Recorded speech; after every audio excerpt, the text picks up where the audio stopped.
ఎన్నో విషయాల్లో మనం కూడుకుంటూ ఉన్నాం. సంఘంగా కూడుకున్నప్పుడు మన ఆత్మలకు మేలు జరగాలి. సో ఆ విషయమైన ప్రత్యేక సందర్భం వాక్యమే. ఆ వాక్యం మీతో పంచుకుంటుంది మాత్రం నేను కాదు, పరిశుద్ధాత్మ దేవుడు మీకు తండ్రి చేత ఏవైతే చెప్పించాలని ఆశపడుతున్నారో అవి మీకు తెలియచేయటానికి నన్ను ఆయన సాధనంగా ఎంచుకున్నారు. నేను ఎలా అయితే నా గొంతు మీ అందరికీ వినబడేలాగా చెప్పలేనో, అలాగే ఇక్కడున్న కొంతమందిని ఒక రూపకంగా మీతో మాట్లాడాలి అంటే ఒక మనిషిని ఏర్పాటు చేసుకోవాలి. అది నేనే ఎలాగైతే దేవుడు నన్ను ఏర్పాటు చేసుకున్నారో మైకులాగా దేవునికి నేను పని చేస్తున్న వ్యక్తిని మాత్రమే. సో చెప్పబడుతున్న మాట నా మాటగా తీసుకోకండి, దేవుడు చెప్తారు కాబట్టి నేను విని తీరాలి అని మీ క్రమశిక్షణ కలిగిన జీవితాన్ని మీరు చూపించండి. అంటే బయట మనం ఎలా ఉంటామో అక్కడ ఉన్నట్లుగా ఇక్కడ ఉండకూడదు అనేది మనం ఒకరితో చెప్పించుకోకూడదు. వాక్యము మీద కాన్సన్ట్రేషన్ పెట్టుకొని ఏం వినాలి, ఏం నేర్చుకోవాలి, దేవుడు నాతో ఏం మాట్లాడారు, నేను సరి చేసుకోవాలా, నేను బలపడాలా, లేదంటే నేనేమన్నా సఫర్ అవుతున్నానా, ఇవన్నిటికీ మించి దేవునితో నా అనుబంధం ఎక్కడి వరకు ఉండింది, ఇవన్నీ బేరేజ్ వేసుకుంటూ మిమ్మల్ని మీరు పరీక్షించుకోండి. ఈరోజు ప్రత్యేక దినము, మన దేశ స్వాతంత్రం తెచ్చుకున్న డే. ఈ డే ప్రత్యేకమైంది కాబట్టే మనందరం ఇక్కడ ఇలా కూడుకున్నాం. లేకపోతే మన ఫిజికల్ సఫరింగ్స్ అంటే శరీర సంబంధమైనటువంటి ఎన్నో శ్రమలను ఎదుర్కొంటున్నాం. మనం 80 సంవత్సరాల క్రితం మన పూర్వీకులు చాలా ఘోరమైనటువంటి పరిస్థితులను ఎదుర్కొని ఏవైతే మాకు వద్దు అని అనుకున్నారో వారి యొక్క అభీష్టాన్ని దేవుడు నెరవేర్చినటువంటి దినం. అంటే భారతీయుల యొక్క అందరి యొక్క కుల మత భేదం ఏది లేకుండా అందరూ ఈక్వాలిటీగా ఏదైతే మనస్ఫూర్తిగా మాకు వద్దు అనుకున్నారో దానిని అంతటినీ దేవుడు తీర్చేసినటువంటి దినమే 1947 ఆగస్ట్ 15న మనకి రిలీఫ్ వచ్చింది దాస్యపు బ్రతుకు నుంచి. ఈ లోకపులో బానిస బ్రతుకు అంటే మనిషి భరించలేడు, కానీ చాలా సంవత్సరాలు బానిసత్వాన్ని అనుభవించిన మనము, ముఖ్యంగా మనం సఫర్ అయిన వాటిలో మన దేశంలో మనమే ఉంటూ మనకున్న భూమికి పన్ను కట్టడం, ఉప్పుకు పన్ను కట్టడం, వేసుకున్న బట్టలకి, ఈవెన్ లేడీస్కున్న ప్రైవేట్ పార్ట్స్ మీద కూడా ట్యాక్స్ కలెక్ట్ చేసిన ప్రభుత్వం నుంచి మనకు విముక్తి వచ్చింది అంటే ఈ స్వాతంత్రాన్ని సద్వినియోగం చేసుకోవడానికా దుర్వినియోగం చేసుకోవడానికా? చెప్పండి. ఏం చేసుకోవడానికి? సద్వినియోగం. సో సద్వినియోగం చేసుకుంటున్నామా లేదా అనేది శరీర సంబంధంగా ఫెయిల్ అయ్యామా, ఆత్మీయంగా ఫెయిల్ అయ్యామా, ఈ స్వాతంత్రం మనకి యూస్ఫుల్ అయిందా లేదా అనేది గమనించుకుంటే, ప్రస్తుత పరిస్థితులను కనుక ఆలోచించుకుంటే ఎన్నో విభిన్న సంస్కృతులకు, ఎన్నో హిస్టారికల్ ఎవిడెన్సెస్కి భారతదేశం ఒక నిలయం. 80% ఆఫ్ సుగంధ ద్రవ్యాలు ఇక్కడి నుంచే వెళ్తున్నాయి అంటే ఇక్కడ బాగా మాంసాహారులు ఏమన్నా ఉన్నారేమో అనుకుంటే డెఫినెట్గా ప్రపంచంలో కన్నా ఎక్కువ శాకాహారులు ఇక్కడే ఉన్నారు. ఏదైనా మానవ మనుగడకి గురించి మాట్లాడాలి అనుకున్నప్పుడు సివిలైజేషన్స్ అంటే నాగరికతల గురించి మాట్లాడుకుంటారు. నేను చెప్తే మాటలు మీరు జాగ్రత్తగా ఆలోచించితే తప్ప దేవుడు మీకు ఇచ్చిన ఇండిపెండెన్సీ, మీకు ఇచ్చిన లిబర్టీ, మీకు ఇచ్చిన స్వాతంత్రం ఎంత గొప్పదో తెలుస్తుంది. ఎన్ని సివిలైజేషన్స్ ఉన్నాయో, పురాతన సివిలైజేషన్స్లో, నాగరికతల్లో సింధు నాగరికత అనేటువంటిది మన దేశంలో, అంటే మనకున్న నది వల్ల అనే పేరు ప్రఖ్యాతుల వల్లే వచ్చింది. ఈ సింధు నాగరికత అని కానీ, లేకంటే అంతరించిపోతున్న జాతులు, ముఖ్యంగా బెంగాల్ పులులు అంటే చాలా ఒక యూనిక్గా ఉండేటువంటి ఆ పులులు కూడా మన దేశంలోనే ఉండటం గర్వకారణం. ఇన్ని చెప్పుకుంటూ పోతే పూటకొకటి ఒక సివిలైజేషన్ విషయంగా కానీ, మనకున్న వనరుల విషయం కానీ, ఈవెన్ దో మనకున్న దేశంలో రాష్ట్రాలకున్న భాష, మనకున్న ఏమంటారు లిపి లేని భాషలు, ఇలా చెప్పుకుంటూ పోతే విభిన్న సంస్కృతి అని పేరు పెట్టేసింది. అవి ఎక్కడ దొరకవు. అమెరికాకి వెళ్తే ఒక అమెరికన్ లాంగ్వేజ్, జపాన్ వెళ్తే ఓన్లీ జపనీస్, ఇంకొక చోటకి వెళ్తే ఇంకొక లాంగ్వేజ్. కానీ ఎక్కడయ్యా అన్ని భాషలు మాట్లాడుతున్నారంటే భారతదేశం.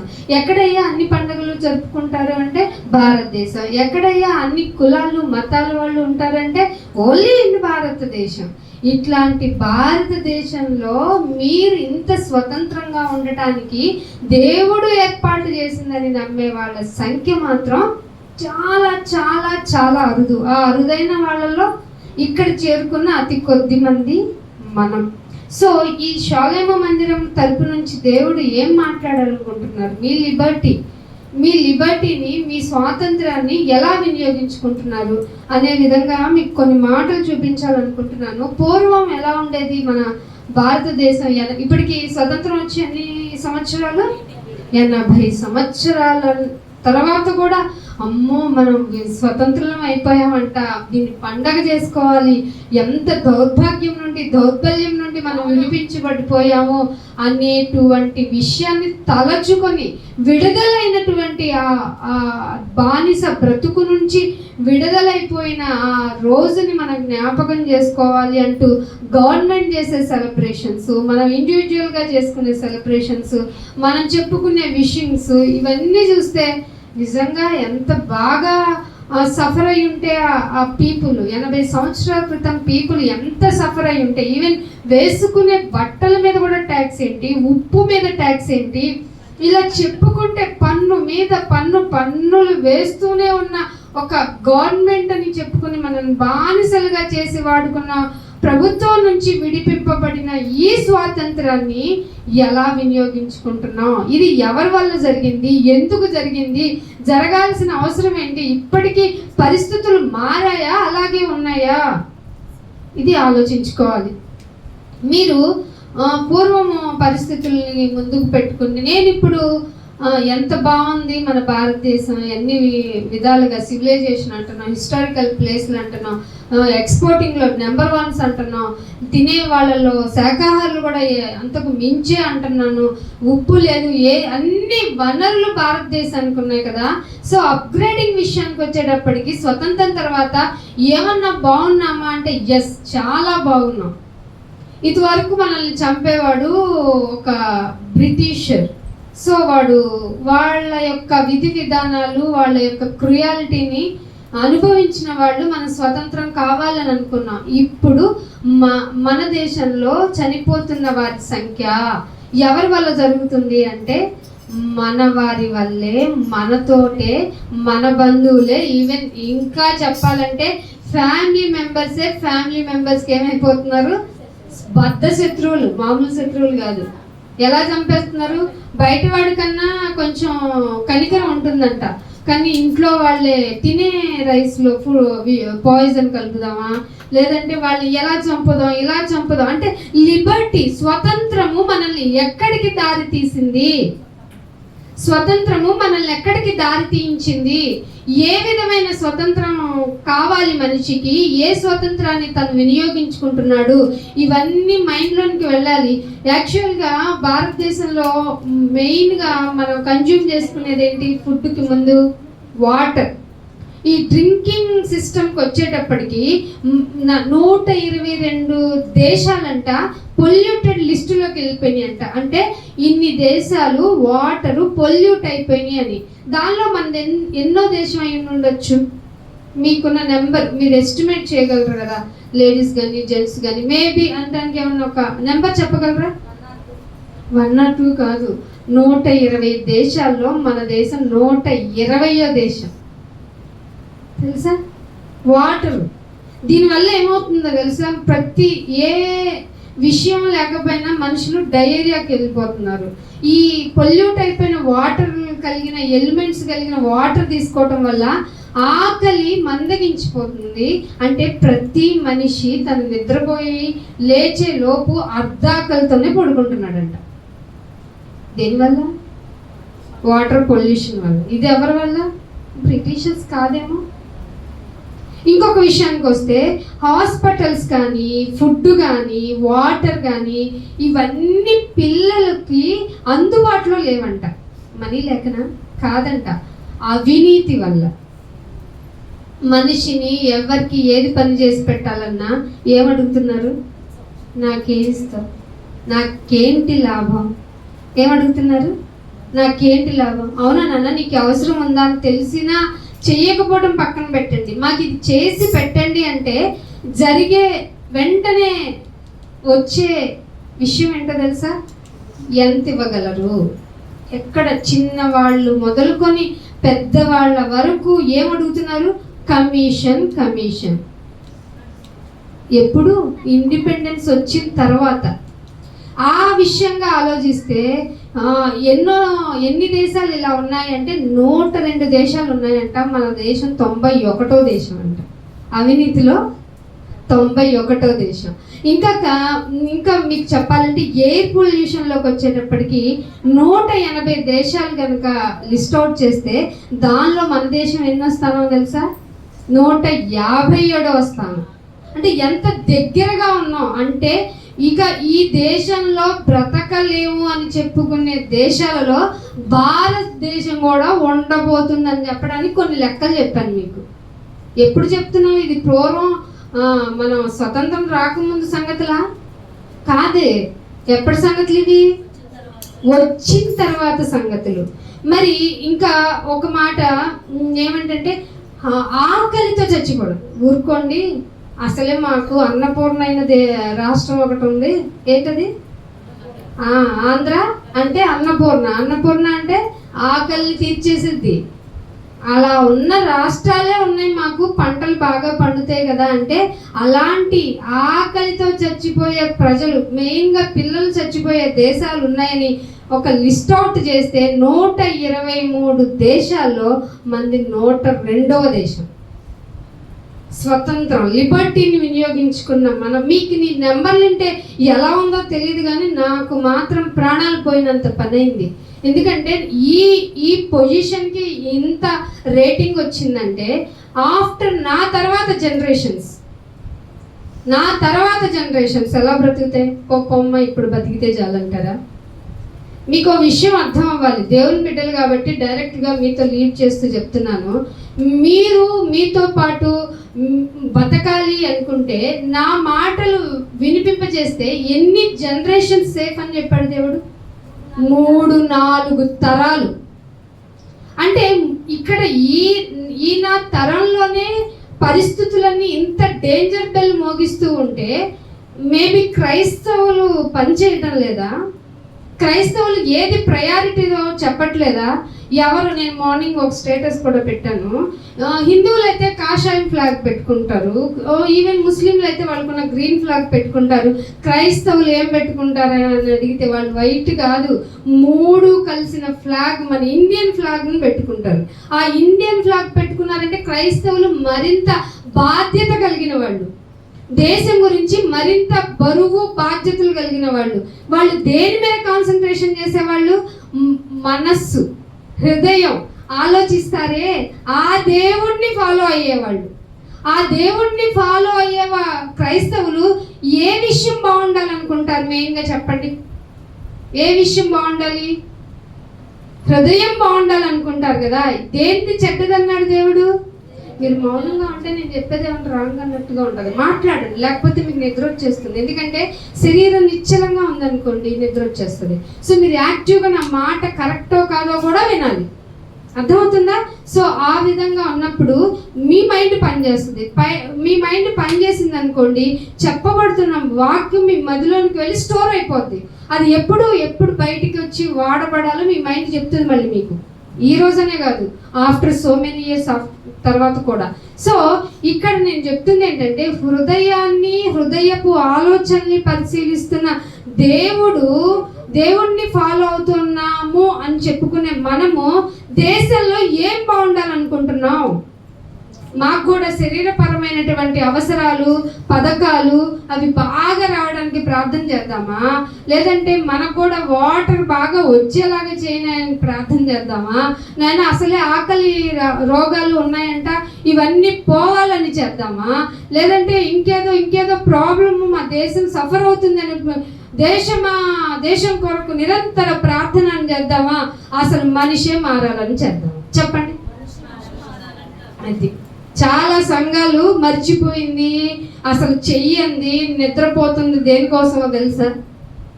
మనిషి మార్పు కోసం. ఏం చేయాలి? మనిషి మార్పు కోసం. అందుకే ద్వితీయోపదేశ కాండము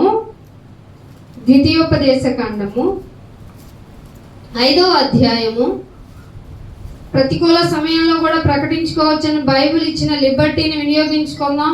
ఇది మా హంగర్ టైము, లంచ్ టైము, తినే టైము అని మీ మైండ్కి మనం ఆల్రెడీ ఫీడ్ చేసి ఉన్నాం కదా, దాన్ని కొంచెం ట్రిగ్గర్ చేసి తిప్పేసి, నేను ఇప్పుడు ఆత్మీయ ఆహారాన్ని తింటున్నాను, నాకు ఆకలిని గుర్తు చేయకు శరీరమా అని మీ శరీరానికి మనసులో ఒకసారి చెప్పుకొని చెప్పబడుతున్న మాటను పరిశీలిద్దాం. చూడండి, ద్వితీయోపదేశ కాండం 5వ అధ్యాయము 29వ వచనం.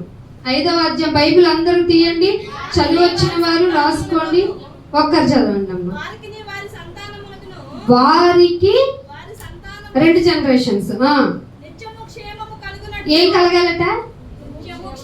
క్షేమం ఎప్పుడంట? నిత్యము, అంటే బతికినంత కాలమా? ఏంటి ఇది బైబిల్లో ఉందా? అవును, బైబిల్లోనే ఉంటాయి. నేను చదువుతాను. నిత్యము క్షేమము కలుగునట్లు వారు నాయందు భయభక్తులు కలిగి నా ఆజ్ఞలన్నిటినీ అనుసరించు మనస్సు, వంటలేం చేసుకోండి, అనుసరించే మనస్సు వారు కుండిన మేలు. ఏం కావాలంటే దేవుడికి? మనస్సు. ఏ మనసు అది? ఆజ్ఞలన్నిటినీ అనుసరించే మనసు, భయభక్తులు కలిగి ఉండే మనసు. ఎక్కడ ఉంది? ఇక్కడ ఉంటే నీ ఫ్యామిలీ మొత్తం నీకు బెండ్ అవుతుంది. ఎక్కడో తప్పిపోయామనుకుంటా, ఏమో మనకే తెలియకుండా మనం ఏమన్నా ఫీల్ అవుతున్నామేమో. ఇవన్నీ ఇందాక నేను చెప్పుకొచ్చిన సమస్యలు, బ్రిటిష్ వాళ్ళ దగ్గర నుంచి ఎదుర్కొన్న సమస్యలు, వాళ్ళ దగ్గర నుంచి మనం పొందుకున్న ఇండిపెండెన్సీ, తర్వాత అనుభవిస్తున్న అంటే మనం అత్యవసరమైనటువంటి ఏవైతే కావాలో అవి రాకపోవటం, వాటన్నిటికీ మించి ఒక సొల్యూషన్ చెప్పాడు దేవుడు. ఏంటట? మీరు మీ సంతానం 2 జనరేషన్లు. అందుకే ఎప్పుడు దేవుని మాట ప్రొక్లైమ్ అవుతూ ఉండాలి. చెప్పాలని ఆసక్తి అండి. చెప్పాలని ఆసక్తి అంటే ఏంటంటే దాని అర్థం, చెప్పకపోతే సమాజం చెడిపోతుంది. చెప్పకపోతే ఏమవుతుంది? సమాజం చెడిపోద్ది.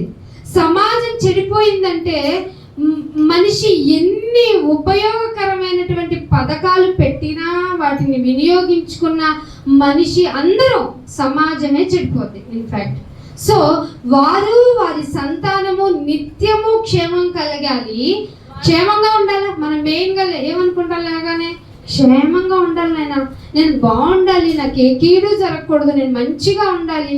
అవునా? అయితే ఏం చేస్తావు? భయం అంటే ఎలా ఉంటుంది? కూడిక. ఇవాళ మేము అసలే వచ్చింది శనివారం ఇండిపెండెన్స్ డే, రేపు కూడా సెలవు. ఎక్కడికి వెళ్తే పోద్ది? అమ్మాయిల ఇంటికి వెళ్తే పోద్ది కదా.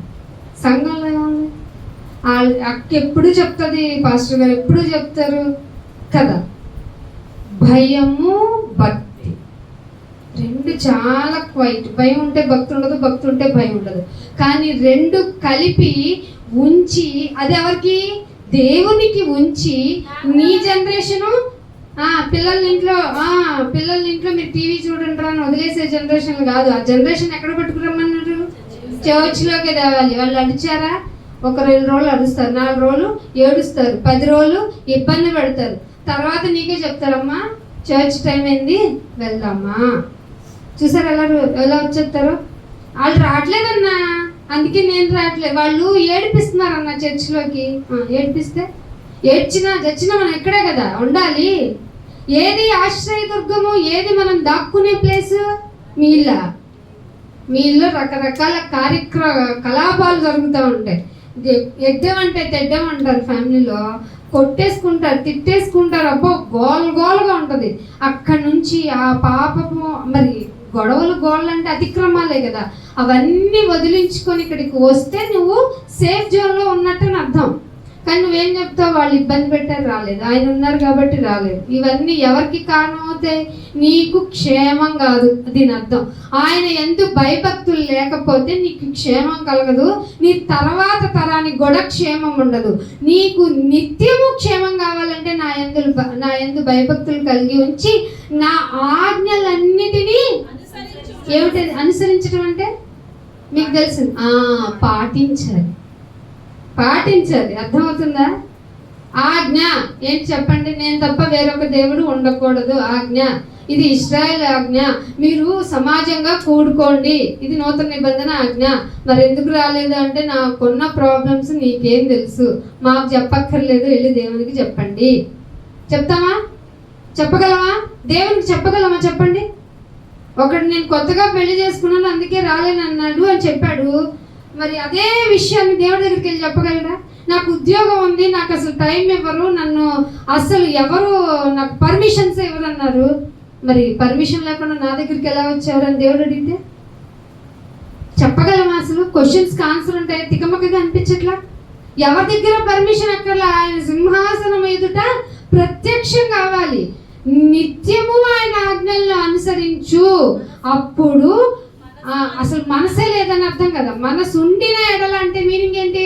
మనసే లేదు మానవ జాతికి. మనసే ఉండిన ఎడల మేలు మేలైనది చేయకపోతే ఏమవుతుందా? అదే పాపమా? అయితే చాలా మంది పాపం చేస్తున్నారు.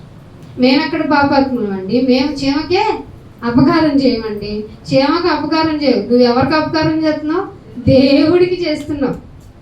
అందుకే నేను ఇంకొక మాట చూపిస్తాను. కీర్తనల గ్రంథము 119వ కీర్తన, కీర్తనల గ్రంథము 119వ కీర్తన తీయండి. 144వ వచనం. ఆజ్ఞలన్నా శాసనాలన్నా ఒకటేనేమో బహుశా, కరెక్టేనా? చెప్పండి, డౌట్ ఏమన్నా? ఆజ్ఞ శాసనం రెండు ఒకటే. నీ శాసనములను, నీ ఆజ్ఞలు పాటించమన్నా అవేమన్నా ప్రాబ్లమాటిక్ గా ఉంటాయంటే మళ్ళీ ఆయన ఆన్సర్ ఇచ్చారు. నీ శాసనములు శాశ్వతం అంటే దీన్ని మార్చరిక, దీనిలో ఈ ప్రాబ్లం ఉంది కాబట్టి మార్చేస్తామని ఉండదు. పైగా అవి ఎలాంటివట? నీతి కలిగినవి. మనుషులు ఏర్పాటు చేసిన శాసనాలు కొన్ని మతాల వారికి యూస్ఫుల్గా ఉండొచ్చు, కొన్ని మతాల వారికి చాలా ప్రాబ్లమాటిక్ అవ్వచ్చు. కొన్ని శాసనాలు కొంతమందికి ధనికులకి హ్యాపీగా అనిపించవచ్చు, ధనికంగా లేని వారికి అంటే బలహీన వర్గాలకి చాలా ఇబ్బంది కలిగించవచ్చు. కానీ దేవుని శాసనాలు శాశ్వతమైనవి, నీతి కలిగినవి. దానిలో నీతి కలిగినవి అంటే తప్పు ఎంచడానికి ఉండదు ఇంకా దేవుడి శాసనంలో. సో నేను బ్రతకాలంటే, నేను బ్రతుకున్నట్లు నాకు తెలివి దయచేయుము. దేనివల్ల వస్తుంది? దీని అర్థం కింద అలానే ఇచ్చాడంటే పైన ఏం పాటిస్తే వస్తుంది? ఆయన శాసనం వల్ల తెలివి వస్తుంది. ఏం తెలివి వస్తుంది? నీకు బ్రతకడానికి. ఏ విధంగా బ్రతకడానికి? ఇందాక చెప్పాను, అయ్యో ముట్టుకుంటే పాము కలుస్తుంది, పట్టుకుంటే ఏదో అవుతుంది అన్నట్టు మనిషి మనుగడ, గాలి పొల్యూట్ అయిపోయింది, వాటర్ పొల్యూట్ అయిపోయింది, ఫుడ్ పొల్యూషన్ అయిపోయింది. కాఫీ పొడి అంటే ఏదో ఇస్తున్నాడు, మిరియాలంటే ఇంకేదో ఇస్తున్నాడు. ఏమంటే 40 కోట్ల ఎన్ని లీటర్లు అంటే పాలు, 14 కోట్ల లీటర్ల పాలు మనకి డ్రింకింగ్ చేస్తున్నామంట. కానీ సరే 50 కోట్ల లీటర్ల పాలు తాగేస్తున్నామంట. కానీ దొరుకుతున్న పాలు ప్రొడక్షన్ ఎంతో తెలుసా? 14 కోట్ల లీటర్లు మాత్రమే. నీ ఇంట్లో ఉందా? తగ్గాదా? నా ఇంట్లోనూ లేదు. పాలు మాత్రం తెచ్చేసుకుంటున్నాం. ఎలా అంటే పాల కాంబినేషన్ ఏమేంటో నాకు తెలుసు కదా, ఏంటి యూరియా తెలుసు కదా, సర్ఫ్ తెలుసు కదా, వీటితో కాంబినేషన్ మళ్ళీ ఒక కెమికల్ పెట్టి చేసేసి ప్యాకెట్లలో పెట్టి అమ్మేస్తున్నాను. దానివల్ల నష్టం కదా, పోతే పోయింది, నేను కాదు కదా పోయేది. స్వార్థ ప్రియులు, ఆజ్ఞను శాసనాలను దేవుని యందు భయభక్తులు కలిగి ఉండకపోతే సమాజం ఎంత బాగా పాడైపోద్దో. ఈవెన్ స్వతంత్రం కలగజేసిన ఫిజికల్ ఇండిపెండెన్సీ వచ్చినా కానీ మనిషి ఎంత పాడైపోతాడో రుజువు చేయడానికి ప్రస్తుతం మన ముందున్న పరిస్థితులే కారణం. సో మనిషికి ఏం కావాలి? ఫిజికల్ ఇండిపెండెన్సీ, లోకపరంగా ఎంత స్వాతంత్రం కావాలని ఆశపడి తెచ్చుకున్నామో ఆత్మకు కూడా అంతే స్వాతంత్రం అవసరం. ఏ స్వాతంత్రం అది? దేవుడు తప్ప నాకు ఏది నీతి కాదు, దేవుడు తప్ప నాకు ఏది శాసనం కాదు, దైవ శాసనానికి మించింది లేదు. దేవుని యందు భయభక్తులు కలిగి ఉంటే నన్ను సమాజానికి నేను పాయిజన్ అవ్వను, సమాజంలో నేను ఒక చీడ పురుగుగా ఉండను. ఏమండి, మనకి నేరస్తులు ఎక్కడి నుండి పుట్టుకొస్తున్నారు చెప్పండి? ఎక్కడి నుంచి? మన సమాజంలో నుంచే కదా. మన సమాజం అంటే ఏంటి? మన కుటుంబాలే కదా. ఎన్ని కుటుంబాలు ఒక సమాజం అవుతుంది. మరి ఆ కుటుంబాల్లో క్రైస్తవ కుటుంబాలు లేవా? ఉన్నాయి కదా. మరి ఎందుకు క్రైస్తవ కుటుంబాల్లో నుంచి సమాజ శ్రేయస్సు కోరేలాగా పరిస్థితులు కల్పింపబడలేదు అంటే కారణం ఏమిటో తెలుసా? వీళ్ళు కూడా ఆజ్ఞలను జస్ట్ వింటున్నారు అంతే. మాకు కూడా ఒక దేవుడు ఉన్నాడు, మేము కూడా పూజించుకుంటాం. ఇంకా మాట్లాడితే మనం పొగరుగా చెప్తాం, మా దేవుడు ఇంత అంత మీకులా కాదు, అలా కాదు. మన దేవుడి గురించి ఇంత బాగా తెలుసు, నీకు పాటించాలనిపించలేదా? పాటించిన నువ్వు ఒక పుస్తకం కాలేదా? నిన్ను చూసుకుని ఎవరు మారాలని కనీసం ఆలోచన కూడా తెచ్చుకోనంత మూర్ఖతరంలో నువ్వేడైపోయావా? ఎంత సాడ్నెస్ ఇది, ఎంత సాడ్నెస్ ఇది. నీ శాసనాలు శాశ్వతమైనవి, నీ నీతి కలిగినవి. నేను బ్రతకాలంటే తెలివి కావాలి. ఏ తెలివి? ఏ సెక్షన్తో ఎలా అయితే తప్పించుకోవచ్చో కాదు, ఏ సెక్షన్ వల్ల ఏంటి శిక్ష అని తెలుసుకోవడం వల్ల కాదు, ఏ సెక్షన్స్ ఏంటి అని కాదు. అసలు నేను దేవుని నీతికి తగినట్టుగా బ్రతుకుతున్నానా లేదా అనే మనస్సు, భయభక్తులు కలిగిన మనస్సు నీ తరము లేదు, నీ తర్వాత తరము లేదు. మరి నీవే లేనప్పుడు తర్వాత తరం ఎక్కడ ఉంటుంది? జంతర్ మంతర్లో ఉంటుంది. తెలుసా మీకు? స్ట్రైకుల దగ్గర. ఎక్కడ డ్రగ్లు పట్టుకున్న వాళ్ళలో ఎవరున్నారు? చిన్న పిల్లలు. అదెవరు? నెక్స్ట్ జనరేషనే కదా. వాళ్ళకి ఏది తినాలో, ఏది త్రాగాలో, ఏది ఎలా బిహేవ్ చేయిస్తుందో, ఏ యాక్టివిటీ నిన్ను నేరస్తుడిగా మారుస్తుందో ముందు ఎవరు చెప్పి తీరాలి? ఫ్యామిలీ కదా. అంటే ఫ్యామిలీకి ఏం తెలీదా? తెలుసు కదా, నీకన్నీ తెలుసు కదా. మంచి తెలుసు, చెడు తెలుసు, ఏది చేయకూడదో తెలుసు కదా. పైగా క్రిస్టియన్ ఫ్యామిలీస్ కదా, అన్ని బాగా తెలుస్తాయి కదా. తెలిసిన చెయ్యని మూర్ఖతరం అంటే ఏంటో తెలుసా? నీ తెలుసు, కానీ ఏం చెయ్యం. దేవుడు ఎవరు అసలు? మధ్యలో ఆయనతో ఏంటి గోడ? ఎవరిని అడిగినా ఇప్పుడు కదిలిచ్చిన ఏం చెప్తారు తెలుసా? మధ్యలో ఆయన గొడవ ఎందుకండి? ఏంటంట అసలు మన మనుగడకే మూల సూత్రం, మూల కణిక ఎవరు? దేవుడు కదా. ఆయన లేకపోతే నీకు పుట్టుక లేదు, ఆయన లేకపోతే నీకు జీవితం లేదు. మా అమ్మ నాన్న కదా జీవితం అంటారు. నో, ఆ అమ్మ నాన్న నీ కోసం ఆయన ఏర్పాటు చేశాడు భూమి మీద. ఎవరి తరంలో వాళ్ళు రావాలి కనుక ఈ తరంలో వచ్చిన నీ వల్ల ఏంటి ఉపయోగం? ఒక క్రైస్తవ కుటుంబంలో పుట్టిన బిడ్డలుగా మీరు సంఘానికి ఏమిస్తున్నారు?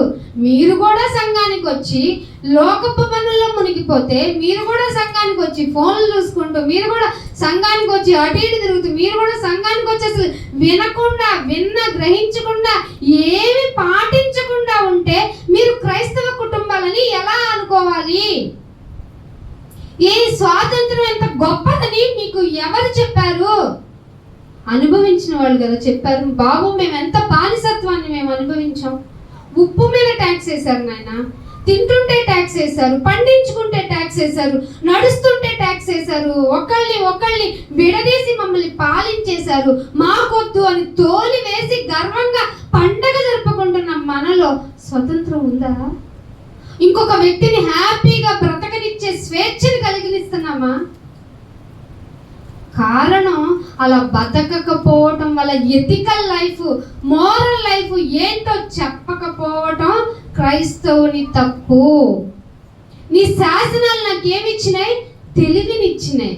నేను బ్రతకడానికి తెలివినిచ్చే ఆ శాసనాలను నేను ఎందుకు చెప్పలేదు?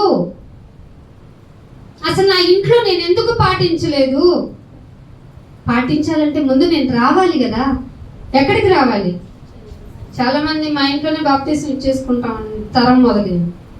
నీ ఇంట్లో బాప్తీసం తీసుకుంటే సంఘం ఎందుకు? నీ ఇష్ట ప్రకారం చెప్పుకుంటే సంఘం ఎందుకు? సంఘం పోనీ ఏమన్నా ఎలా వచ్చిందండి సంఘం చెప్పండి? నీ ఇంట్లో నా ఇంట్లో షెడ్ వేసుకుంటే వచ్చింది అనుకుంటారా? అమూల్యమైన రక్తముతో కొనబడిన సజీవ రాళ్ళు ఒక చోట చేరుతున్నాయి. ఇది మనుషుల సంకల్పం కాదు, దేవుని సంకల్పం. ఆ దేవుని సంకల్పాన్ని నువ్వు కూకటి వేలతో పీకేసి నా ఇష్టానుసారంగా నేను ప్రవర్తిస్తానంటే కుదురుతుందా? కుదరదు. కొన్ని నార్మ్స్ ఉంటాయి, వాటిని మనం పాటించకపోతే దేశద్రోహులు అంటారు.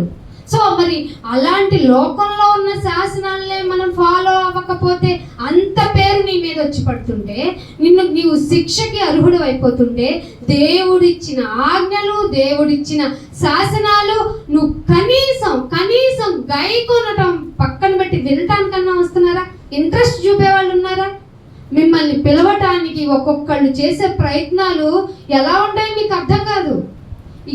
ఇక్కడ ఫెసిలిటబుల్ చేయడానికి కానీ, లేకపోతే నిన్ను ఆహ్వానించడానికి కానీ వాళ్ళది ఎన్ని రోజులు సిద్ధపడాలి? ఇక్కడికి వచ్చిన తర్వాత కనీసం వింటారా అంటే? విన్న తర్వాత నెక్స్ట్ ఇయర్ ఏం లెసన్ చెప్పింది అక్కని అడగండి, నెక్స్ట్ ఇయర్ వాళ్ళని అడగండి, గుర్తుండదు. కారణం ఏంటి? ఆజ్ఞను పాటించకపోవటం, గై కొనకపోవటం. ఇవన్నీ శుద్ధ దండగైన నీ జీవితంలో స్వతంత్రత వల్ల నీకేంటి ఉపయోగం? ఏదైనా నువ్వు అలాగే మబ్బులాగా ఉంటావు కదా, ఏంటి ఉపయోగం చెప్పు మరి నీ వల్ల? అందుకే అంటున్నాడు, ఒక మాట చూపిస్తాను. కీర్తనలు 18వ కీర్తన, ఇదే కీర్తనలో 18వ కీర్తన 28వ వచనం చూడండి. ఎవరట? నా దీపాన్ని నాయన మా స్ట్రీట్ లైట్ వెలగట్లేదు, పంచాయతీలో కంప్లైంట్ చేయండి. నాయన బాబు మాకు చోట అసలు లైటనింగ్ లేదు, గవర్నమెంట్కి అప్లై చేయండి. అసలు నా జీవితమే దీపం అనే ఎలగట్లేదు, నా జీవితమే ఒక డల్ క్యారెక్టరు, చీకటి. అయితే నీకు దీపాన్ని వెలిగించేవాడు ఎవడట? నా దీపమును వెలిగించువాడు నీవే, నా దేవుడైన యెహోవా చీకటిని. మీరేంటంటే ఈజీగా ఇవి వాడుకగా మీ నోటి పదాలు అయిపోయింది. అసలు చీకటి వెలుగు అవటం అంటే ఎవరు చేయగలరు చెప్పండి?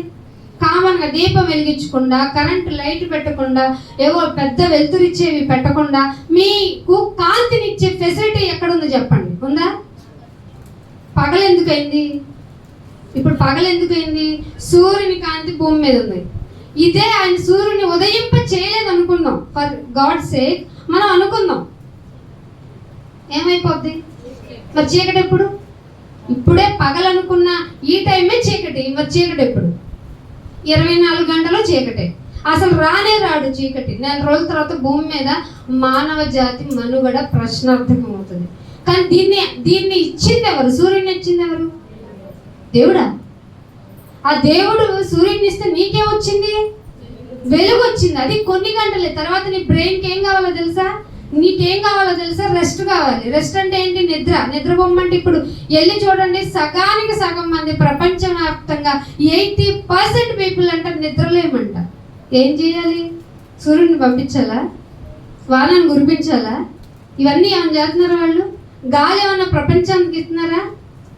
లేని పోని అసలు మన చేతిలో లేని దాని గురించి బాగా ఇబ్బంది పడిపోయి, ఏమిటి రామయ్య ఆలోచిస్తున్నావు అంటే, ఏం లేదు, పైన ఏం వెయ్యాలి. అక్కడతో ఆరంభమైంది. మీకు తెలియలేండి, అడ్వర్టైజ్మెంట్ రేడియోలో వచ్చేది. ప్రతి దానికి ఏం ఆలోచిస్తున్నావు, ఎందుకు ఆలోచిస్తున్నావు? నువ్వు ఆలోచించకు. నువ్వు ఏం చేయాలి అంటే, ముందు నా రాజ్యాన్ని, నా నీతి ఏంటనైనా ఎవరు ఎట్లా ఉన్నా నిజాయితీగా ఉండి చూపించు. ఎవరు ఎలా ఉన్నా నీతిగా బ్రతకటం అంటే చూపించు. ఎవరు ఎలా ఉన్నా దేవుడు అంటే ఎలా పూజించాలో చూపించు. విగ్రహాలకు మొక్కకో, చెట్టు ఏంటి, మొక్క ఏంటి అవి కాదు కదా. నిరూపించుకొని జీవితం దేవుడి కోసం బ్రతకడం అంటే ఎలాగో నీ తరంలో నువ్వే నీ వే ఆఫ్ స్టైల్లో చూపించు.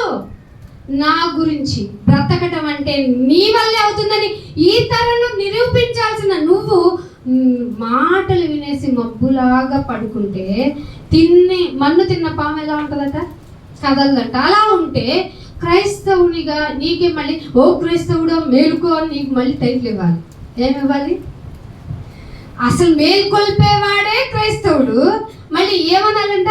ఓ క్రైస్తవుడా మేల్కో అనాలంట. ఎందుకు మేల్కోవాలి? ఆల్రెడీ నిద్రపోతున్నా. సిద్ధిలో ఏం లేని కన్యలు, నూనె లేని కన్యకలు కదా ఇప్పుడున్న క్రైస్తవులంతా. ప్రాస్పారిటీ గాస్పెల్ కదా, ఇది చేస్తారు వచ్చాను, అది చేస్తా. ఏమ్మా మీకు కోటాలో బియ్యం రాలేదా? ప్రార్థన చేస్తారా? కోటాలో బియ్యం రాకపోతే రేషన్ బియ్యం రాకపోతే ఎవరిని అడగాలండి? పంచాయతీలో రిక్వెస్ట్ పెట్టుకోవాలి. అది అంత సింపుల్ కదా. దీనికి ప్రార్థన ఏంటి?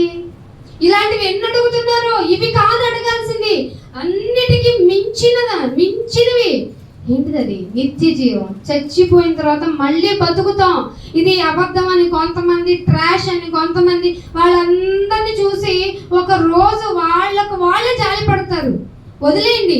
ఇది చెప్పింది మనిషి అయితే మనం కూడా కౌంట్ చేయొచ్చు, కానీ చెప్పింది ఎవరు? దేవాతి దేవుడు. ఆ అగ్ని ఆరదు, పురుగు చావదు, ఆత్మవైన నువ్వు చావవు. సో నిత్య జీవము, నిత్యము బ్రతికుండే ప్లేస్లో నిన్ను నేను పెట్టుకుంటాను అని వాగ్దానం చేశాడు కదా. అదే కదా వాగ్దానము. ఆ వాగ్దానం కోసం మీరు ఇక్కడ కట్టడలు ఉన్నాయి, ఆజ్ఞలు ఉన్నాయి. మీరు పాటించి మీ తరానికి చెప్తే వాళ్ళు ఇంకొక తరానికి అలా మాట్లాడుతూనే చెబుతూ ఉంటే మీకందరికీ మేలు జరుగుతుంది. కానీ మేలు జరగటం లేదంటే సమాజంలో దేవుని మాట మన తరంలోనే ఎక్కడో ఆగిపోయింది. అదేంటి ఆదివారం మాకు పోటాపోటీగా ప్రార్థనలు జరగవా? ఒకరికి మించి ఒకళ్ళు చెప్పుకోమా? ప్రార్థనలు పొద్దున ఎక్కడికి వెళ్తాం, సాయంత్రం అక్కడికి వెళ్తాం, ప్రత్యేక కూడికలకి వెళ్తాం, వారాంతర కూడికలకి వెళ్తాం. అయ్యో థ్యాంక్స్ గివింగ్ కూడికలు ఎక్కడికి పడితే అక్కడికి వెళ్తున్నాం. మాకు భక్తి లేదంటావా? ఎస్, లేదు. ధైర్యంగా చెప్తున్నా. నిజంగా మీరు భయభక్తులు కలిగి ఉంటే మీ తరంలో వాళ్ళు ఇంకొకళ్ళు ఎందుకు రెడీ అవ్వలేదు చెప్పండి? ఆజ్ఞలు ఎందుకు పాటించలేదు? ఎందుకు తెలుసుకోలేదు? తెలుసుకున్న వాటిని ఎందుకు గైకొనలేదు? గైకొనని మీకు మేలలా జరుగుతుందని ఆశిస్తున్నారు. నీ దీపాన్ని వెలిగించేది ఎవరు చెప్పండి? నా దీపమును వెలిగించేవాడు నీవే, నా దేవుడైన యెహోవా. యెహోవా అంటే మీకు ఎప్పుడు చెప్తాను, ఉన్నవాడైన దేవుడు చీకటిగా ఉన్న ఏ పరిస్థితినైనా నీకు వెలుగుగా చేస్తాడు. ప్రపంచమంతా అనొచ్చు ఇక ఇది అసాధ్యం, ఇక జరగదు, ఈ విషయాలన్నిటినీ భూమి ఎక్కడైతే ఆగిపోయిందో అక్కడి నుండి స్టార్ట్ చేసి చెప్పేదే దైవ గ్రంథం. ఆ దైవ గ్రంథంలో దేవుడు ఏం చెప్తున్నాడు తెలుసా? నీ జీవితంలో ఏ రకమైన, నేను ప్రాస్పరిటీ చెప్పట్లేదండి, మీ జీవితం దేవుని ఆజ్ఞలను పాటించక చీకటి అయిపోయింది. క్షేమకరం లేదు, మేలుకరం లేదు. ప్రతి క్షణం భయమే. మనకి కరోనా వల్ల అనుభవించిన భయం మొదలుకొని ఇప్పుడు అనేక భయాలు మనల్ని మామూలుగా ఇబ్బంది పెట్టట్లే. హాస్పిటల్కి వెళ్ళండి, ఒక్క 500-200తో బయటకు వస్తున్నామా? ఇప్పుడు ఎవరన్నా వస్తున్నామా? ఎందుకని ఇంత హాస్పిటలైజేషన్, ఇంత ఖరీదు ఎందుకు అయిపోయింది? ఒక మనిషి ఇంకొక మనిషిని కాపాడటానికి ఆసుపత్రి అనేది ఒక దైవాలం, డాక్టరే దేవుడు అని చెప్పుకుంటున్న ఈ మానవ సమాజంలో హాస్పిటల్స్ ఎందుకు ఇంత ఖర్చుతో అయిపోయినాయి? స్వార్థం. మనిషిని హారబుల్గా చంపేయాలి డబ్బు సంపాదించుకోవడానికి. ఇది అడగక్కర్లా. కానీ ఇదేనా ఫుడ్? చూడండి, ఎక్కడికి వెళ్ళి ఏం కొందామన్నా ఫ్రూట్స్ కొనుక్కొని తిందాం, లేదంటే వెజిటేబుల్స్ కొనుక్కొని తిందాం. ఇక్కడ కన్నా చక్కగా 5 స్టార్ హోటల్స్లో ఫుడ్ చాలా హైజీన్గా ఉంటుందంట. అంటే మొన్న చెప్తున్నారు 5 స్టార్ హోటల్లోనే ఎన్నో రోజుల క్రితం ఉన్న ప్రిజర్వ్ అయిపోయిన మాంసాన్ని, దాని మీద బూజు వచ్చిన మాంసాన్ని పెట్టి ఉంచారంట స్టోర్ రూముల్లో. ఇంకెక్కడ ఫుడ్ బాగుంటుంది? అదేంటి, నేను ఎదుటివాడికి పెట్టే ఫుడ్ అది వాడు డబ్బులు ఇచ్చి కొనుక్కుంటున్నాడు, ఊరికి దానం చేయటం లేదు, వాడికి సరైన ఫుడ్ నేను ఇవ్వలేకపోతున్నాను అని వీడేమైనా పశ్చాత్తాపడుతున్నారా? కారణం ఏమిటి? స్వార్థ ప్రియులు. అది చెప్పేసింది బైబుల్. మనుషులు ప్రేమ చల్లారిపోద్ది. నా ఆజ్ఞ పాటించకపోతే, నా శాసనం కనుక నువ్వు గైకొనకపోతే ప్రేమ చల్లారిపోద్ది. సో ఇప్పటికే మీలో చాలా మందికి ప్రేమ చల్లారిపోయింది. ఈవెన్ ఆయన ఆజ్ఞ తెలిసిన, ఆయన యొక్క శాసనం ఇది అని తెలిసిన, నిన్ను వలే ఎవరు? పొరుగుళ్ళు. అంటే అక్క బాగున్నావు అంటే ఒక కూర తెచ్చి ఇచ్చే అక్కనా? కనీసం నువ్వు లేవకపోతే నీ ముఖం చూసి ఏం మాట్లాడని అక్కకో అన్నకో వెళ్ళి నువ్వు పలకరించి రావాలి. నువ్వేమనుకుంటావు పడిపోతే? నువ్వేమనుకుంటావు ఏదైనా ఇబ్బంది జరిగితే? వాళ్ళు వచ్చి నన్ను పలకరిస్తే, నన్ను పలకరించలేదు, నేను పలకరించలేదు. ఎలాగ మరి? మొదటి ఆజ్ఞలో తప్పిపోతున్నావు ఏంటి? నిన్ను వలే నీ పొరుగువాన్ని ఎంత చక్కగా చెప్పేసావు. పాటించేటప్పుడు కౌంట్ చేయండి, నేను ఎంతమందిని ప్రేమించాను కదా. నిన్ను ఎలా ప్రేమించుకుంటావు? ఫర్ ఎగ్జాంపుల్ వాటర్ తాగాలనుకున్నావు, ఎలా తాగుతావు? ఈ క్లైమేట్కి ఫ్రిడ్జ్లో నుంచి అలా ఫ్రిడ్జ్ బాటిల్కి కూల్ ఇది రావాలి, కూల్ పొగలు రావాలి, వేడి పొగలు కదా. ఆ కూల్గా ఉన్న వాటర్ మన గ్లాస్లోనే పంపిస్తే గటగట శీతల పానీయాన్ని పొట్టలో పోసేయాలి కదా. ఎవరన్నా వచ్చారు, వాళ్ళు తాగుతారు, వాళ్ళే పోతారులే అనుకుంటావా? పైగా సంఘానికి వచ్చారు, వాళ్ళేం చేయాలి? ఆతిథ్యము చేయ. మంచోళ్ళు అంటారు, మాకు వద్దులేమో, ఏం చిందా కంకులు వాళ్ళు, మాకు వద్దులే, మేము రెడీ వచ్చాం మేము. ఎందుకంటే వాళ్ళు ఎవరిని ఇబ్బంది పెట్టరు, మనల్ని ఇబ్బంది పెట్టకూడదు. మనం ఎలా ఊరుకుంటాం? ఆతిథ్యము చేయ మరొకండి. ఇది పాటించే వాళ్ళు, అమ్మ అక్క ఇక్కడ బాగానే బాగుపడుతుంది కానీ ఇంటికి వెళ్ళిన తర్వాత చూడండి, మీరు అన్నారు కదా చాలా మంది అనే ఉంటారులే మనసులో. సో నా శైలము, 2వ వచనం 18వ వచనం, నా శైలము, నా కోట, నన్ను రక్షించువాడే నా కేడము. ఎప్పుడైనా చెప్పుకున్నారా మీ ఆత్మతో? నా ప్రాణమా తిను తాగు సంతోషించని చెప్పారా? నా రక్షణ, నా కేడం, నా కోట.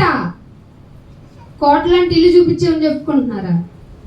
అసలు దేవుని గురించిన యాంగిల్ నీకే సరిగ్గా లేదు. స్వతంత్రం ఎలా వినియోగించుకుంటావు? అందుకే గలతీలకు రాసిన పత్రికలో ఒక మాట చూపిస్తాను.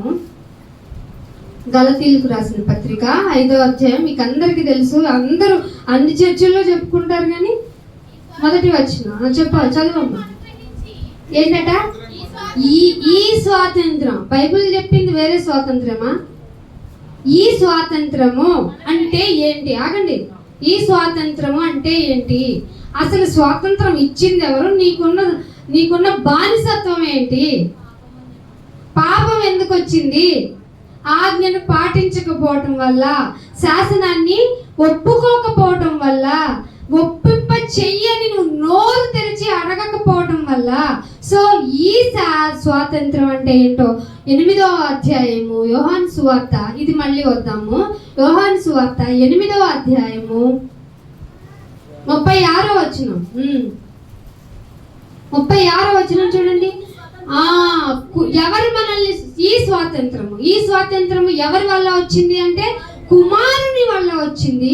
కుమారుడే మిమ్మల్ని స్వతంత్రులుగా చేశారు.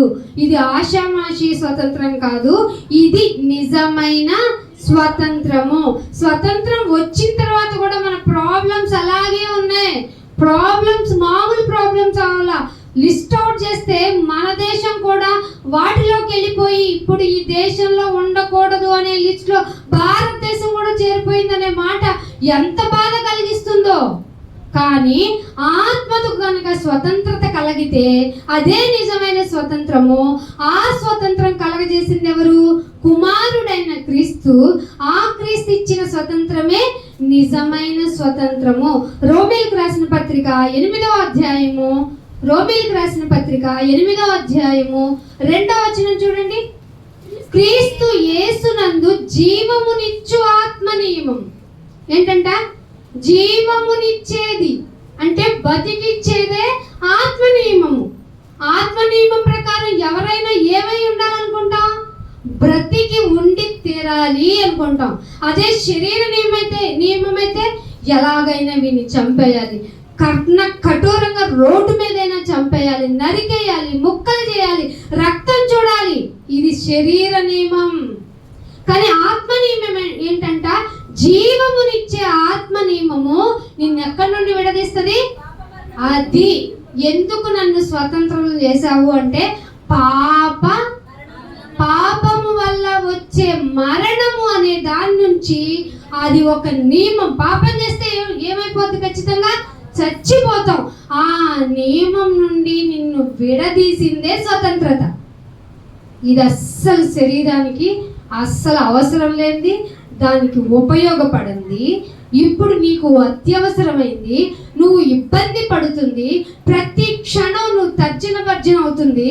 నువ్వు ఏ విధంగా ఏం చేస్తే అని ఒక ఆత్మ నిన్ను ఏమంటది? మనసు ప్రశ్నిస్తుంది అంటవే, అదే పాప నియమం.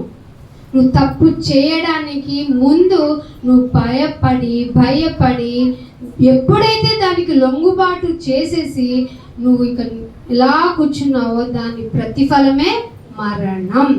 ఈ పాపము వల్ల మరణం నిన్ను ఏం చేసిందట? విడిపించిందేంటి? యేసుక్రీస్తు రక్తము. చెప్పారు ఇంట్లో ఎప్పుడన్నా? నన్ను ఇలా తిడుతున్నావు, నాకు ఇదిగో ఇలా మాట్లాడేటప్పుడు విధేయత లేదు నీలో, నీ జీవితంలో క్రమశిక్షణ కనిపించడంలో పోయింది, నువ్వు పాప నియమానికి చేరువుగా ఉన్నావు, నీకు ఇది అర్థమైందని ఎప్పుడని చెప్పావా? నాకే ఇంత బుర్ర ఉంటే అంటారంట. ఎందుకు లేదు? ప్రతి వారం వస్తున్నారు కదా. ఏం లేదండి, వచ్చామా, ప్రార్థన చేసామా, నాకు స్పెషల్ సాంగ్ ఇచ్చారా, లేదా నేను అనుకున్న చందా తీసి దీనిలో వేసానా, ఆమెనన్నానా, అయ్యగారితో ప్రత్యేక ప్రార్థన చేయించుకున్నానా, వెళ్ళిపోయానా. ఇంకెక్కడ తెలుస్తుంది నీకు? నీ పాప మరణం అనే నియమం నుండి విడిపించబడ్డావు. అది క్రీస్తు యేసు రక్తము వలన జరిగిన మహాకార్యము. అదే ఈ స్వాతంత్రము అని గలతీయులకు రాశాడన్న సంగతి మీకెలా తెలుస్తుంది? వినాలి కదా. వినటి వలన ఏమవుతుంది? వినటం లేదు. చాలా మంది వినుటగా లేదు. చెవులున్నను చెవిటివారు, నోరున్నను మోగవారుగా అయిన వాళ్ళకి ఏం చెప్తే నిద్ర పోయేవాడిని లేపొచ్చంట, నిద్ర నటిస్తున్న వాడిని మా వల్ల కాదంట. అందుకనే 5వ అధ్యాయానికి వచ్చేయండి. గలతీయులకు రాసిన పత్రిక 5వ అధ్యాయము. ఈ స్వాతంత్ర్యము ఎవరిచ్చారు? అనుగ్రహించింది ఎవరు? అనుగ్రహించింది ఎవరు? తండ్రి అయిన దేవుడు. విడిపించింది ఎవరి రక్తం? ఏ కుమారుని రక్తం. ఈ స్వాతంత్రము మీకు అనుగ్రహించి క్రీస్తు వల్ల మనం ఏమయ్యాం? ఇండిపెండెన్స్ అయ్యాం, ఇండివిజువల్ అయిపోయాం. ఇక మన మీద పాపము ఇంకా ప్రభుత్వం ఇక ఇదిగో ఇది చేయొచ్చుగా, సినిమాకి వెళ్ళొచ్చుగా, వీళ్ళతో కూర్చుని ముస్లిం ముచ్చట్లు చెప్పొచ్చుగా. అబద్ధం ఆడితే ఏముంది? అసలే అబద్ధం. ఎన్ని అబద్ధాలు ఆడాలంట?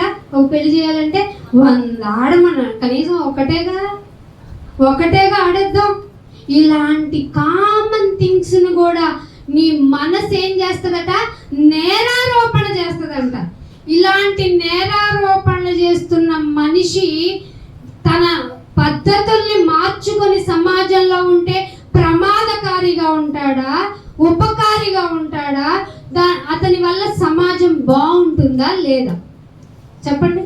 ఉపకారిగా ఉంటాడా, అపకారిగా ఉంటాడా? మాకు అవన్నీ తెలియదు అంటారు. చెప్పండి. క్రైస్తవుడు మనసు మార్చుకొని సమాజంలో ఉంటే అపకారా, ఉపకారా? మరి ఏంటండి, వద్దు చెప్పొద్దంటే మీరేం మాట్లాడరు కదా. ఏంటి, ఉపకారులు మన సమాజంలో బయలుదేరుతుంటే, ఉపకారులు మన సమాజంలో మంచి చేస్తుంటే ఎందుకండి మాట్లాడాలి అని మనం సైలెంట్గా ఉండటం ఏంటి? ఈ స్వతంత్రము ఎవరు అనుగ్రహించారు నీకు? అనుగ్రహించిన మనల్ని స్వతంత్రులుగా చేశారు కాబట్టి, సో ఉపకారులం గనక మనం అనగా కాబట్టి మీరు స్థిరంగా నిలిచిపోండి. కొన్ని రోజులు ఈ గుడికి వచ్చి, కొన్ని రోజులు ఆ గుడికి వెళ్ళి, ఆ గుడికి వెళ్ళిన తర్వాత మేలు జరిగిందంటే నీకు విడుదల కలిగిందని, అది పాప నియమం నుండి విడుదల కలిగిందని, అది క్రీస్తు రక్తం ద్వారా స్వతంత్రుడయ్యావని, ఇవన్నీ ఏమర్థం అవుతాయి చెప్పు? స్థిరముగా నిలిచి, ఎవరిలో నిలవాలి? క్రీస్తులో స్థిరముగా నిలిచి మరలా దాస్యం అంటే మరలా పాప నియమానికి దాస్యము అనే కాడి క్రింద ఎల్లారా చిక్కుకుంటారు. పాపం ఎలా ఉంటుందో తెలుసా? సులువుగా. కాబట్టి పాపం ఉన్న చోటికి మనం వెళ్ళొచ్చా? పాపి దగ్గరికి? అదే పప్పులో కాదు, పాపి దగ్గరికి వెళ్ళాలి. పాపం మాత్రం దాని దరిదాపుల్లోకి వెళ్ళకూడదు.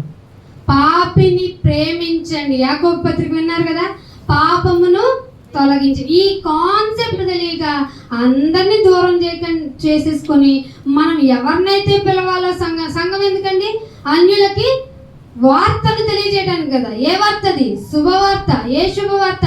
క్రీస్తు ఎక్కడి నుంచి లేచాడు? మరణము నుండి లేచాడు. ఇది ప్రపంచంలో లేని కాన్సెప్ట్, బైబిల్ మాత్రమే చెప్పగలిగిన కాన్సెప్ట్. మనిషి చచ్చిపోయిన తర్వాత నిజమని చూపించిన వన్ అండ్ ఓన్లీ క్యారెక్టర్ లేచరే, ఆయన్ని ప్రొక్లైమ్ చేసే మ్యాటరే సువార్త. ఈ సువార్తని చెప్పడానికి ముందు నువ్వు మరలా దాస్యం అనే కాడి క్రిందకి వెళ్ళకూడదు. ఎందుకంటే నువ్వు ఆల్రెడీ పాపాన్ని రుచి చూచావు. ఆ పాపం రుచి చూడటం వల్ల నువ్వేమన్నావో తెలుసా? దేవుడే లేడు. దేవుడు ఎవరు? దేవుడు వల్ల ఉపయోగం ఏంటి? నా కష్టం నా ఫలితం, ఉన్నన్నాళ్ళు హాయిగా ఉంటానన్నావు. కానీ నీకు మిగిలింది ఏంటి? చివరికి మరణమే. ఆ మరణాన్ని రుచి చూపించిన ఆయన నిన్నేమంటున్నాడంటే తిరిగి దాస్యంలోనికి చిక్కుకోవద్దు అంటున్నాడు. అంటే లోకం అనేటువంటి దాస్యంలోనికి నువ్వు చిక్కుకోకూడదు. అందుకనే ఫిలిప్పీలకు రాసిన పత్రిక, ఈ మాటతో ముగించేస్తున్నాను. ఫిలిప్పీలకు రాసిన పత్రిక 1వ అధ్యాయము, ఫిలిప్పీలకు రాసిన పత్రిక, పౌలు గారు ఫిలిప్పీలకు రాసిన పత్రిక 1వ అధ్యాయము 27వ వచనం చూడండి.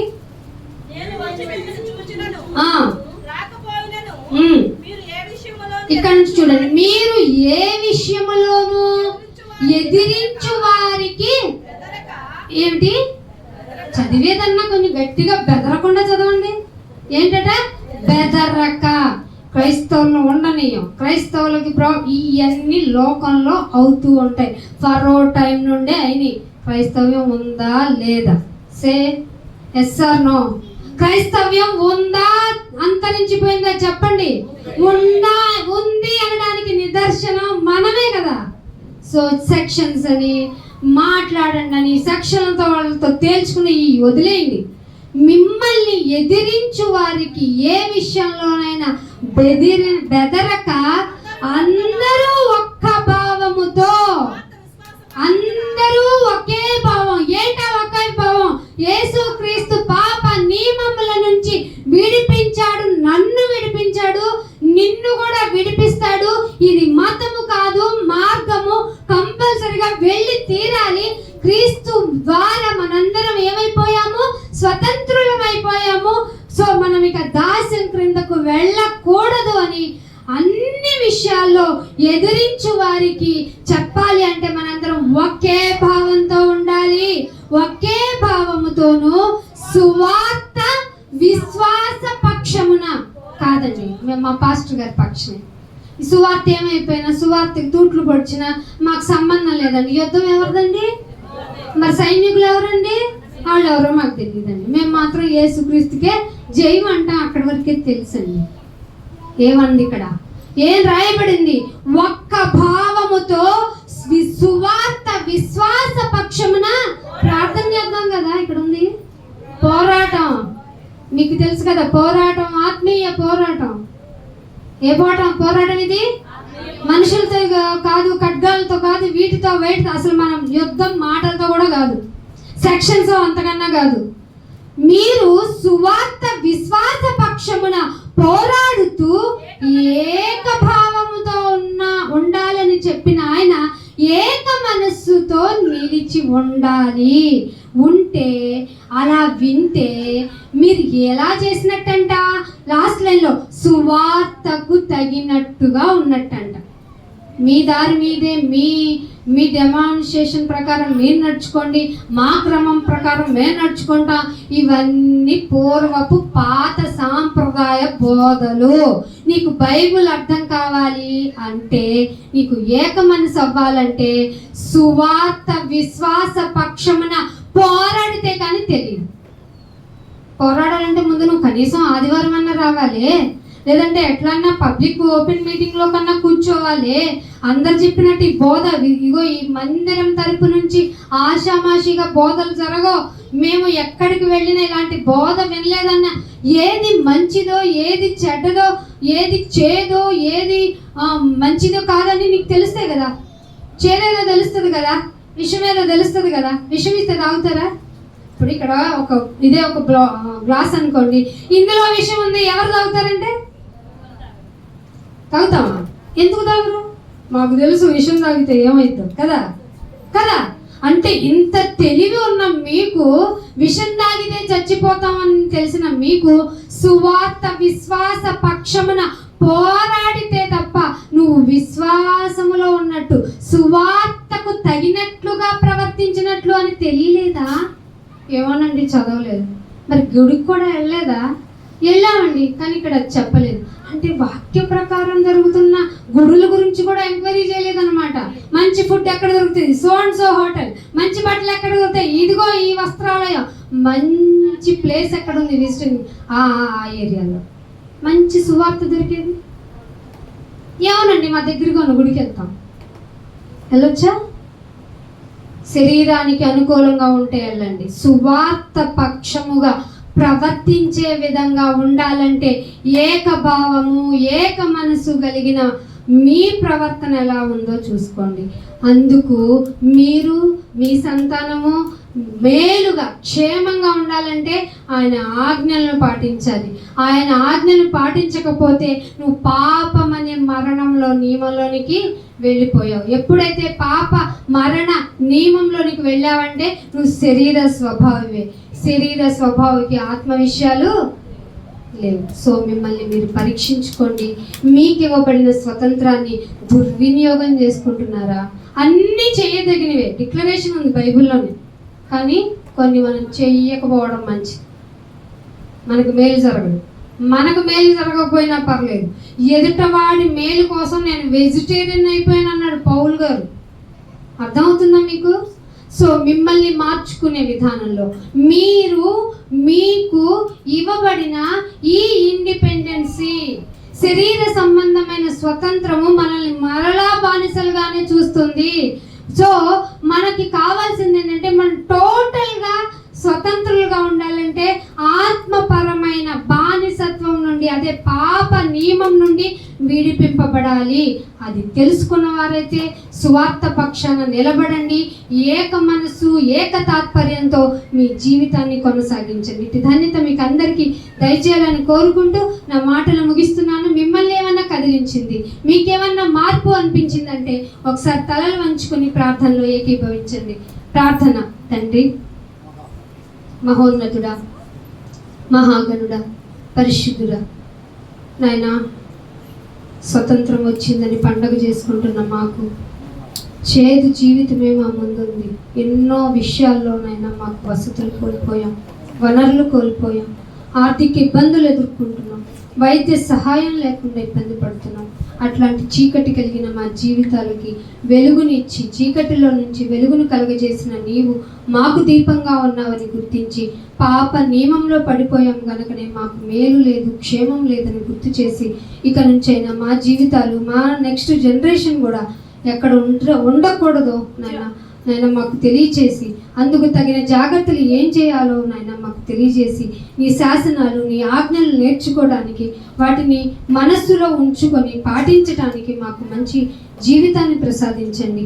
ఈ స్వాతంత్రాన్ని దుర్వినియోగం చేసుకునేటువంటి మూర్ఖత్వరంగా మేము ఉండకుండా వినియోగపరుచుకొని నీ కొరకు బ్రతకటానికి ఏక మనసు ఏకతాత్పర్యం కలిగి సువార్త యొక్క నియమాల ప్రకారం మేము నైనా నిలబడటానికి మమ్మల్ని మార్చుకుంటూ మాకు ఇవ్వబడిన ఈ స్వతంత్రాన్ని బట్టి మీకు కృతజ్ఞతలు చెల్లించుకుంటూ యేసుక్రీస్తు వారి అతి పరిశుద్ధమైన నామమున ఈ ప్రార్థనను అడిగి వేడుకుంటున్నాం మా పరమ తండ్రి.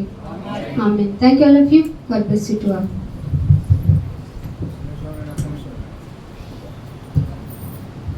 దయచేసి అందరూ ఒకసారి లేచి నిలబడండి. మధ్యలో చిన్న పాట పాడుతూ ఉండగా మీ మధ్యకి మంచి స్పీచ్ వచ్చింది.